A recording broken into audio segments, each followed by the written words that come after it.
سلام علیکم و رحمت الله و برکاته. خوش آمدین شاگردای عزیز به اکادمی آنلاین سنا. اعوذ بالله من الشیطان الرجیم. بسم الله الرحمن الرحیم. قال رب اشرح لي صدري ويسر لي امري واحلل عقدة من لساني يفقهوا قولي. اللهم صل على محمد و آل محمد. در ادامه درس گذشته ما که درس تنوین فتحه بود، دو تا زبر که یکیش نمایندگی از فتحه میکنه و یکیش نمایندگی از نون ساکن میکنه.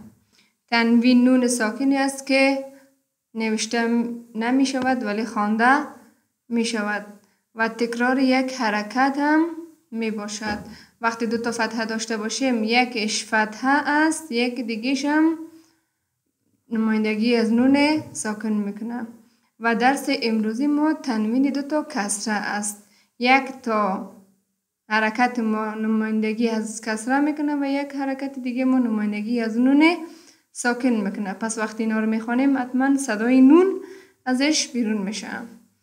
ان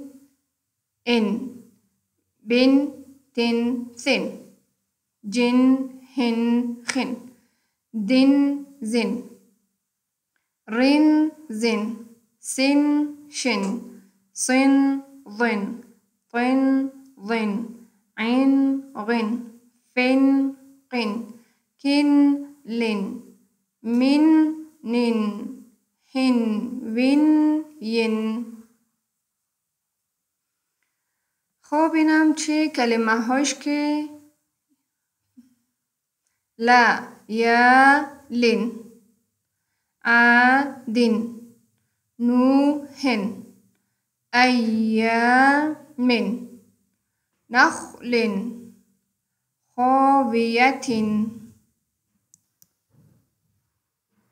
أيام نخل خاوية باقية بريح صرصر عاتية هنين يومئذ ملق عيشة راضية جنة عالية شهر غسلين رسول كريم شاعر كاهن صحف ذرة مريب مبين فروش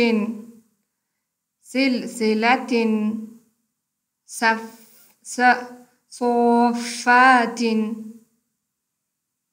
صافات شامخات ممزق بررة مرة بسلطان سبار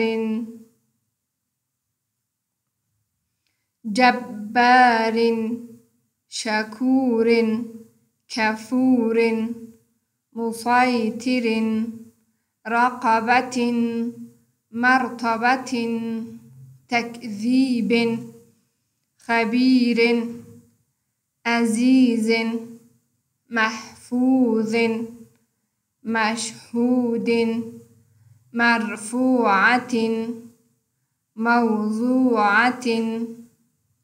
خب شاگردای عزیز، این بود از درس تنوین کسره.